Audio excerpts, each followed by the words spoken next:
Chapter 5. Fragments. Word flashed through town that a convict had escaped from one of the nearby penitentiaries. Some insisted that he was holding up somewhere in Paris. It was the greatest excitement of the week, as housewives gathered over one afternoon tea and their husband elbowed up to the town bar to discuss the most titillating news that had cropped up in months. And every tiny sound in the night simply had to be the con. I lay awake between my brothers, trying to get comfortable, trying to sleep, if only for the lack of anything else to do with myself. Suddenly, I heard a loud knock outside, and we all jumped. I could hear my mother speaking to the old man. She'd heard a sound in the backyard. The terrible truth suddenly flashed through all of our minds. The con was on our property. There was little hesitation on Cyrus's part. He was too vicious to lie in bed waiting for someone to sneak in and attack him. He bolted out of bed and charged down the steps. As soon as he was out of earshot, we all tumbled out of the rickety bed and squeezed around the window. I pressed my face against the dusty glass to get the best possible view of the action. From our upstairs perch, we could look down and see the dark figure of the old man charging out of the house, his fist closed and ready to hammer his victim to a pulp. I thought about the poor escaped convict, and I felt sorry for him. If the old man ever caught him, I could imagine on the con fleeing in panic, welts and bruises and cuts all over his body. In my mind's eye, I saw him running headlong back to the detention center, banging wildly on the front door, pleading hysterically for the warden to let him back in, promising never to escape again after meeting that monster in Paris. We found out later that the con was captured miles away. He had never come to Paris at all. But unlike the imaginary convict, I had no prison to prefer. There was no escape, suspended in the limbo between unwantedness and deprivation. I found no resource but the hateful, tempestuous old man who served as its hub. There were no options, no source of dinner, but the sporadic source I had always known. No other source of shelter, but the house I was sometimes able to sleep in. In the winters, when I found myself outside instead of inside on a cold, windy evening, I leaned against the house and let the tears freeze on my blotchy face. I had no evidence of my own badness except for the constant indictment of the old man's vulgar threats. I did not know why I was so despicable, and in my helpless state as a bewildered, anxious child, I cried out to the vague image of an overseer, who I would desperately hope would hear me someday: God. The local Pentecostal church had welcomed us to their gospel cadet meetings, even though we were preceded by our smell and followed by our filth. The church was only a short walk from the house, just up around the corner. And perhaps because they found themselves in the same unfortunate neighborhood as we, they welcomed us on Friday nights. It was a madhouse, with games of all kinds to drain the energy out of the dozens of street kids who assembled there. Then Bible stories and choruses. The leaders, all nameless to me, seemingly identical in their scrubbed cleanness, were kind and patient, knowing, I always thought, what was going on back there in the Wick House. And I heard them talk about God. I had no reason to believe it was a lie. I never saw him, and really heard no explanation for the phenomenon. So I never considered meeting him, never thought about establishing a personal relationship. But they talked to him, and they said he could help people when they had problems. And so my primitive prayer life was established. Leaning on the south wall of the house to avoid the worst of the winter wind, with the peeling paint scraping off onto my threadbare shirt, I cried and I called out to God. I felt overwhelmed and hopeless nevertheless. Mom had moments of genuine concern about our salvation, but the brave, bold lady evangelist, Amy, of the years before, had vanished, replaced by a confused and fearful woman. Once in a while she herded us to the Pentecostal Sunday school. We attended without shoes rather than wear the rags we owned, but our attendance was sporadic at best. Occasionally she gathered us around her and told us a Bible story, but there was no clear-cut evangelism. She was a masterful storyteller, capturing our attention with her wide eyes and expressive voice. In those magic moments, we were transported to another world, another life, and introduced to the strange and mystery-draped characters of the past. Ironically, I was most fascinated by the story of two women who asked King Solomon to settle the dispute over who had mothered the surviving baby between them. Pretending to be equitable, the wise monarch ordered that the child be cut in half and shared equally by the two women. But the real mother in her love, according to Solomon's good gamble, preferred to give up the child rather than see it senselessly destroyed. Although I had no way of knowing it yet, my mother had made the opposite decision. Unable to part with her infant, she had chosen instead, by default, my virtual destruction. I was the child in dispute, being torn in two. Cyrus was the sword.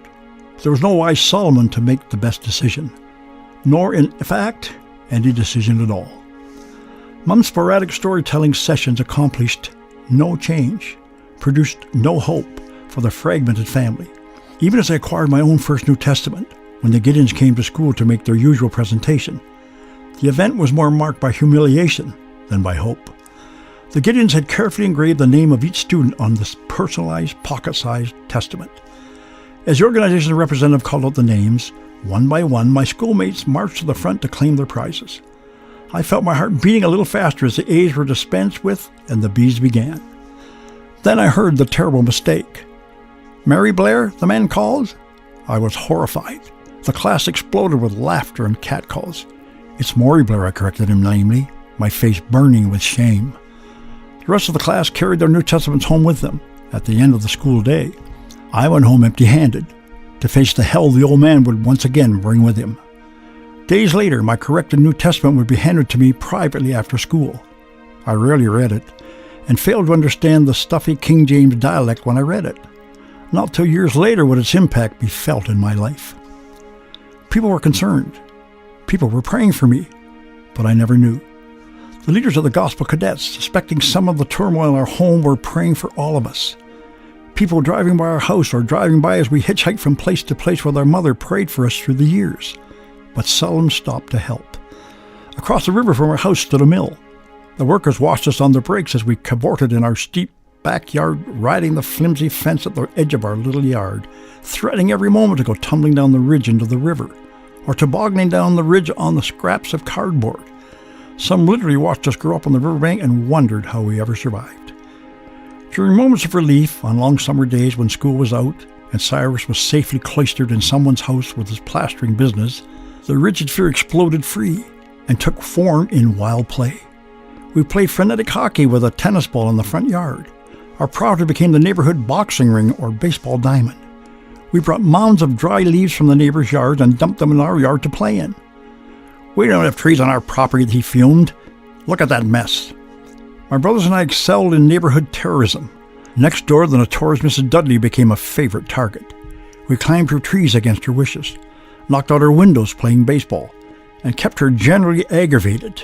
Beyond Mrs. Dudley's place was the Michaels' residence, also a favorite playground where our mischief was commonly rewarded by an angry Mrs. Michaels stomping up to her front porch, wagging her finger in consternation.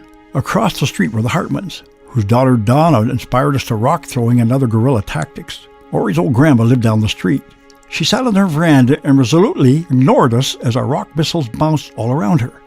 We called her the Old Hen. Years later, I would learn from a relative of hers that she had prayed for me fervently and faithfully in spite of the harassment. And the ridge over the river bank was the perfect castle wall. When anyone plunked down to do some fishing, we showered them with rocks. At least one mother in our street warned her children, "If I ever catch you talking to any of those wicks, I'll will the tar out of you." There were dangers in our wild kingdom, however. I located a group of burly workmen constructing a veranda, and I found a perch above them from which I could bounce rocks off their hard hats. One of the men, irritated, stabbed his shovel into a mound of soft earth and hurled it at me. At the same moment, his glove slipped off his sweaty hands, and the entire shovel sailed up to me. I had no time to dodge the blade. It smashed into my forehead and split the flesh. I tumbled off the perch and instinctively scrambled away, blood flooding down my face. I came to the door of my house, breathless, and then realized the trouble I would get into if I bled in the house. I could imagine Cyrus grabbing me and pounding me, shouting curses, if I bled on the floor. Dizzy and desperate, I knocked on the door, then backed down to the ridge, kneeling with my bleeding wound held well out over the ridge. Mother came to the door and reacted with alarm. She led me to the kitchen sink and began to wash the blood away, only to find the bleeding had not slowed. "Oh, Cy," she called nervously into the living room. "I can't get the blood to stop." Cyrus sneered. "Ah, let him bleed to death." Mother wrapped my head in a towel and hurried me to a doctor who administered the necessary stitches. Whenever Mom was not at home, it was usually to visit her sisters in Flint. Invariably, she took my brothers, Mark and Cyrus, with her, leaving me behind, terrified. It was the most painful rejection of all. But Mark and Cyrus were younger, and she did not trust the old man to take care of them. I sat in my bedroom for hours, looking longingly beyond my favorite tree and toward the train as it took my mother and brothers away. Inside, the emptiness ate me alive. But during Mom's absences, the strange metamorphosis never failed to take place. Cyrus never hit me when she was gone. Why expend the energy when hurting Alice was the whole point? The abuse, though, was always just as vicious as ever. When Mom left money with my oldest sister Rose to take us to the circus, as it came to town, Cyrus intervened. "You're not taking that black bastard anywhere," he told her. "I am, Uncle Cy," Rose pouted. "Mom left enough money for me to take him." Cyrus grew madder by the moment as Rose held her ground. I listened to the unfolding drama from my place next to the floor vent upstairs, my stomach tight with tension and hope, until finally Cyrus grew tired of the sparing and settled for hateful acquiescence. "All right," he growled. "Take the black bastard and throw him over the bridge on the way home." There were desperate, futile attempts at manliness. The vines down at the end were submerged into the spring, but as the river ran shallower in the summertime, the slender cane weeds were exposed to the hot sun. I found that I could break off a dried cane and light one end, and it would glow like a cigarette, while I sucked on the other end. But the manly experience took its toll. I smoked the cane down completely and spent the entire next day vomiting up my nausea. By the 5th grade, I had graduated to stolen cigarettes, which I carefully hid from my mother and my older sister, Rose. When I ripped my coat and asked Rose to mend it, she smelt the telltale odor. "I smell cigarette smoke," she said with a frown as she sewed. "Really?" I asked in my best nonchalant voice. "Maury, have you been smoking?" she quizzed me suspiciously. I pretended to be aghast at the very suggestion. "Who, me? Nah, not me." There were occasional triumphs. I found I could play a good game of softball, and I became captain of one of the school teams. We called ourselves the Indians, and my brother Frank made us colorful cardboard armbands to declare it. But baseball in the street was too lowly, too common to afford true heroism on a continuous basis. For all the thrills of playing well and winning, my ground-level perspective on life kept me from feeling fabulous about it. Only once did the sport elevate me to the heights of giddy self-fulfillment. Bases were loaded with 2 outs. I came up to bat and something magically charged me. I deliberately let the first 2 strikes zip by me. Then, in a brash gesture, completely beyond the realm of my puppy-whipped character, I pointed boldly toward the deep center field, Babe Ruth style. The kids of both teams laughed and booed and hooted at me, but I was resolute. The pitch came. I threw myself into the swing, and the softball rocketed up and out and over the far edge of the center field. For a brief moment, there was a stunned silence. Then my teammates cried out in complete mania, whooping and cheering, exploding with the gleeful surprise of the impossible beautifully accomplished. As I trotted around the bases following my 3 teammates, I felt the flush of sheer single-handed victory. It was such a rare high, though, that I hardly knew what to do with it. And there was always the old man to bring me back down once I reached the house. If softball provided any emotional cushion to life, the classroom punctured it. I had no security blanket at home, and the thought of going to school terrified me from the beginning. I could not conceptualize it, a place of fun, or freedom, or fearlessness, because from the point of my earliest memory I had known none of these. With exceeding terror and nausea, I approached the 1st grade, my mind full of dark images, a huge brick building with a clone of Cyrus at the chalkboard in every classroom snarling and snapping. Once the initial adjustment was made, however, I found that the schoolroom could be a source of more attention than I had ever received in my short, unhappy life. I learned quickly enough that the kids around me giggled and approved of me when I deliberately botched up my schoolwork. The teacher saw through the ruse and strapped me soundly. I quit going for the laughs and withdrew into a lonely shell, unable to make friends by any other means. One day when the upper grades had vacation because of teachers' conferences, I walked to school downcast. My older brothers, Frankie and Jay, passed me in the back of a pickup truck, hitchhiking a free ride just for the fun of it, and I felt myself wanting to cry in my loneliness. The loneliness festered hostility within me. 2 colleagues and I had been run out of class and determined to gain recognition by sneaking back into the classroom and startling the old teacher. As we crept up the aisle, she looked up suddenly and jumped up with fright. We squealed in laughter. She grabbed me by the arm and shook me violently. Instantly, I lashed out at her. "Get your filthy hands off me," I spat. And I broke away and ran full tilt for the stairway. As I raced down the stairs, I came face to face with the principal, staring me down for my speeding violation.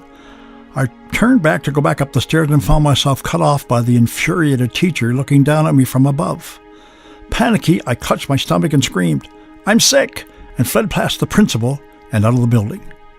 When I got home, my mother dutifully made me return to school.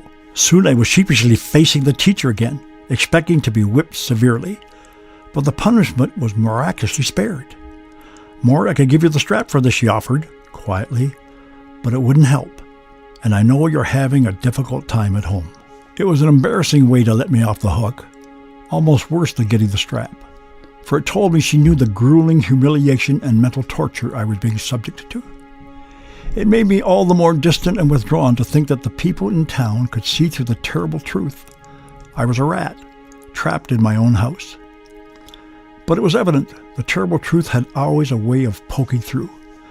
I ran down a stairway into the school building and tripped, falling headlong into a brick wall. I was knocked unconscious. As I awoke from the haze with the teachers and students huddled all around me, I instinctively covered my face with my arms, kicking and fighting to escape. "What's wrong with you, Moore?" they asked as they tried to calm me. Suddenly I realized that Cyrus was not beating me. I had no answer for their puzzled questions. Escape was a constant challenge. There were dozens of trivial, unrelated efforts. I found washers in the gutter and wore them like treasured rings. Marbles recovered from sewer holes became prized possessions. I admired a boy named Terry who lived down the street, the son of the old hen, one of our favorite neighborhood targets at rock throwing times. Terry enjoyed wildflowers, and I ambitiously pursued the same interests for the summer. I found a plot of suitable earth beyond the fence on the ridge behind the house where Cyrus was least likely to look. There I planted an assortment of wildflowers, collected from various exotic locations all over town, from alleys to the rich people's gardens. Like the single-minded gardener stereotype, I lost myself for hours in the pitiful little garden, huddled over my watering and puttering, as if mine were the competition-bound blooms of the finest varieties. With excited patience, I sat still long enough on the back steps to get the robins to take scraps of bread from the ground right in front of my feet. And I made friends with the field mouse, feeding him scraps of food and taming him sufficiently to have him running up and down my arms and in and out of my tattered pockets. I kept him in a makeshift cage near the garden, until one day a heat wave rolled through Ontario, and the tiny prisoner died of thirst. A lump forced its way up into my throat as I looked down at the stiff little animal, but I could not let myself cry. Summers had another peculiar tragedy. Cyrus was inclined to take off from work early on summer days, headed for the tavern in the hotel, and become ferociously inebriated. His erratic schedule made it more difficult for me to gauge his frame of mind. Sometimes I failed to post myself in my hiding places if he headed home ahead of schedule, and often he caught me downstairs, the ultimate taboo, which guaranteed more hideous cursing and more vehement beatings. The tension seemed to swell with seasonal changes.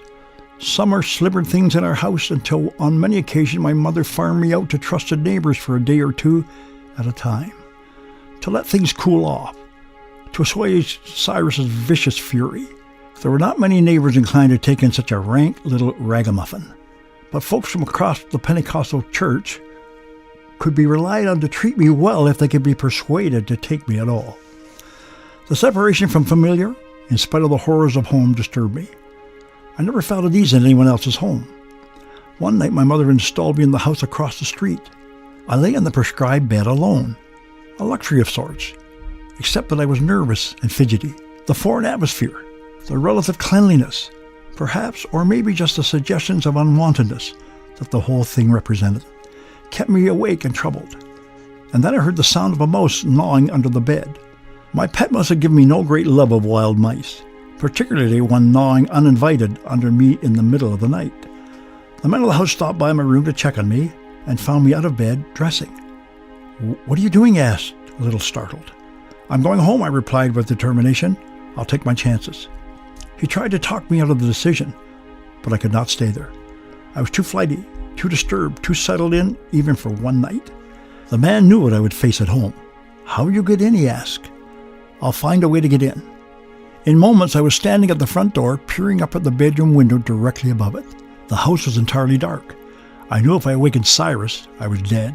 In a shrill, hoarse whisper, I roused my mother. "Mom! Mom!" I sighed with relief when she slipped silently into view in the window. She understood immediately and calmly signaled for me to be quiet. Then she disappeared, and in a minute she had pushed the front door open to me. Stealthily, I sneaked up to the bed. For once, I'd gotten away with something under Cyrus's nose. But all the pressures finally took their toll, and I began to be dogged by horrible nightmares. Two predominant themes recurred night after night, and I was powerless to stop them. In one ghastly sequence, I was being sucked into a swirling black tunnel. Someone I could never see was waiting at the end of the tunnel to crush the life out of me. I clawed and screamed and tried to hang on, avoiding the end at all costs, until I awoke quaking with fear, afraid to go back to sleep and the possibility of facing the tunnel again. On other nights, I found myself floating helplessly down a river. Stretched across the width of the river was a long rope, with a ghoulish, tangled knot in the middle of it. The knot was alive, seething and breathing anxiously for me to be drawn into it, so it could destroy me. Sometimes lions chased me. Other times I simply ran and ran and ran to escape an unknown predator. Again and again I awoke screaming or laying screaming in my sleep. My mother tried to soothe me and shush me to keep Cyrus from exploding in the next room. My mother needed relief as much as I did. Often Cyrus took perverse delight in sitting across the kitchen table from her, cursing at her and calling her ugly names. Threatening to beat her if she got up and left the room. Sometimes she sat for hours at a time, through the night absorbing the abuse, tears angrily refusing to spill down even though her heart was aching. She had to steal money out of his pants pocket at night to buy groceries. He had made her a wench, forcing her to grovel. There was a spring when Cyrus was especially violent, when Mum was especially fragile, when the summer sun began taking Ontario especially early and life became a sweltering pressure cooker. Mum knew I might not last the summer. She never said anything about it, but she looked at me and looked at Cyrus and knew instinctively that it would be a terrible season for all of us. When she told me she was shipping me off for the summer to Lude and Salma's farm down toward Toronto, the hysterical silent screaming began inside me and continued unceasingly. I was aghast at the thought of leaving my home, the gruesome household that was the only source of my semblance of security that I had ever known. Why would she do this to me? My unposed questions cried out, shrill and relentless, as I watched her pack my hopeless little wardrobe into a cardboard box and prepare me for the trip. And I knew, as if I could look clearly into the future, that my nightmares were about to become a reality.